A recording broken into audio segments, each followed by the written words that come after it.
Madonna's Girly Show tour earned $70 million in 1993, but she still wasn't the main pop girl.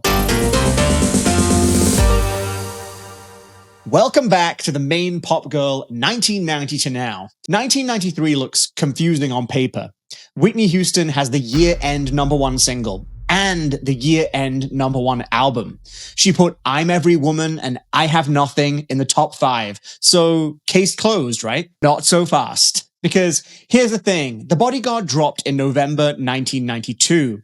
Whitney was extending an incredible run, but the album itself, the cultural moment, the phenomenon, that ignited in 1992. Meanwhile, someone else was launching something brand new. Janet Jackson spent 10 weeks at #1 on the Hot 100 in 1993, more than any other artist, male or female. That's the Way Love Goes alone ran for 8 consecutive weeks at the top.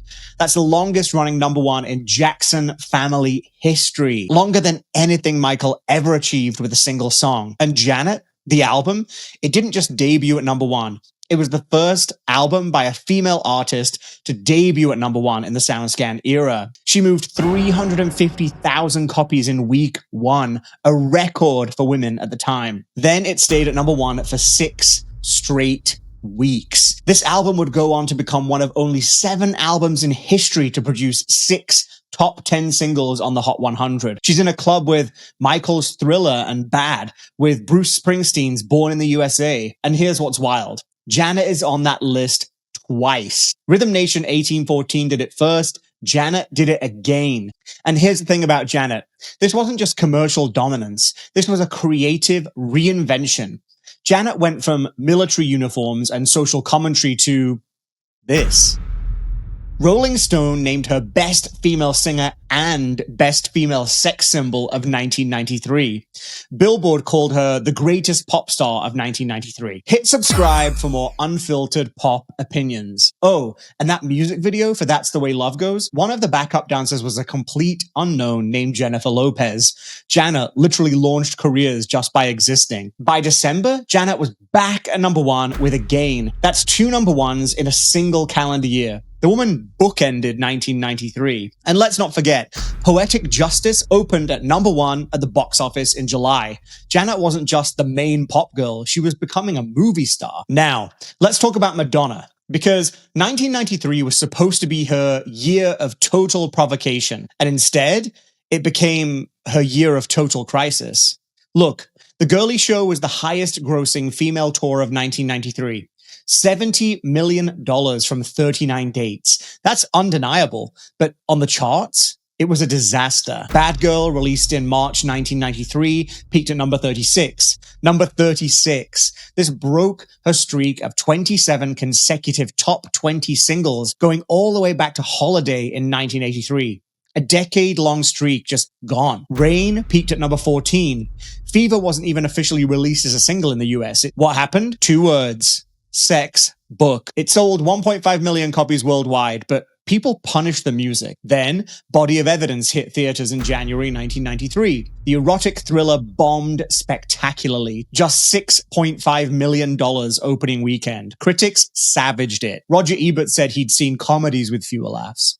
According to Slant magazine, no Madonna album was ever met with a louder backlash or was more rampantly misrepresented than Erotica. Madonna herself later called it her biggest professional disappointment, saying the album got lost in all that and people didn't give it a chance. Which is true. Erotica has really grown on me over the years. She was still the queen of pop on stage, but on the charts, Madonna was vulnerable in a way she hadn't been in a decade. The Girly Show was an attempt to revive her musical career, and that tells you everything about where she stood in 1993. Now, Mariah Carey, this is where it gets interesting, because Mariah's 1993 is the story of a superstar becoming. Dreamlover spent 8 weeks at #1. That was her longest running #1 to date, breaking her own record. Music Box dropped in August 1993, and it would eventually go on to sell 28 million copies worldwide, her best-selling album ever, Diamond certified in the US. And Hero hit #1 on Christmas Day, literally December 25th, 1993. Poetic timing for a song about inner strength. Why isn't Mariah the main pop girl of 1993? Here's the thing. Music Box didn't actually hit number one on the Billboard 200 until Christmas Day. The album's true dominance, that was 1994. Diamond certification, that came later. In 1993, Mariah was building momentum. She had 9 weeks at number one on the Hot 100 compared to Janet's 10. Close, but not quite. Plus, here's an interesting wrinkle.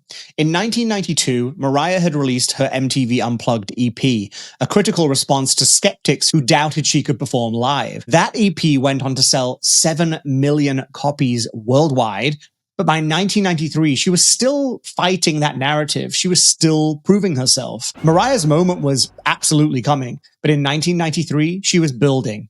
Janet had already arrived. I also want to briefly shout out SWV. Weak was the year-end number 6 single. They had 3 songs in the year-end top 30, and they were having a moment. But album-wise, they couldn't compete with what Janet achieved. And we need to address Whitney Houston properly, because on paper, she dominated 1993. I Will Always Love You is the year-end number 1 single.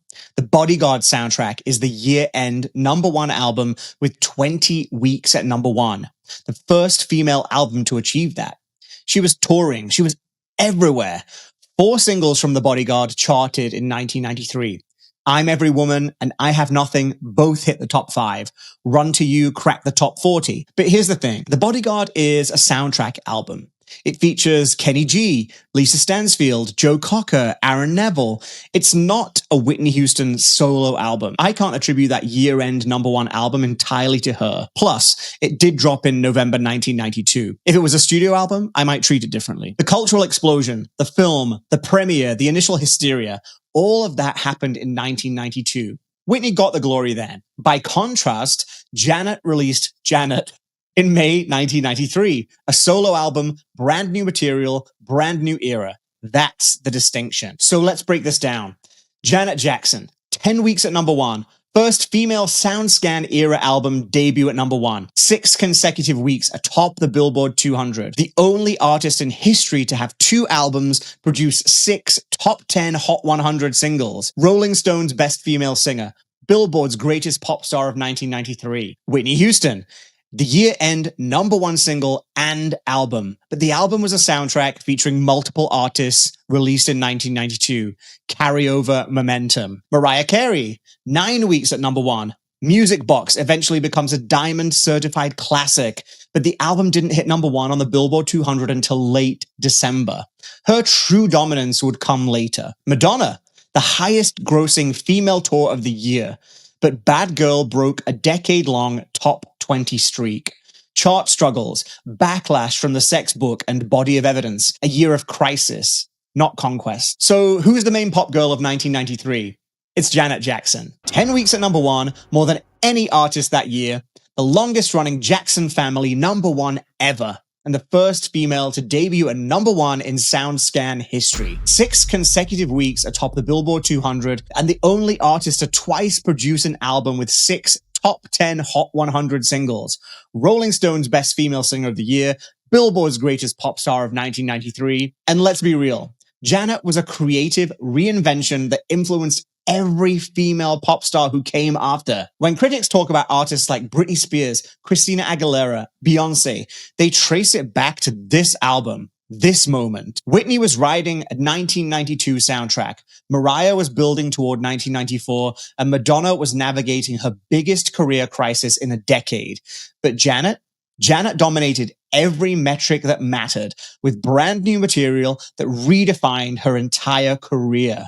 1993 belongs to Janet Jackson. Next week, 1994, Mariah Carey's Music Box era reaches full bloom. But does anyone challenge her throne? We'll also see if Whitney can sustain the Bodyguard momentum and whether Madonna recovers from the erotica backlash.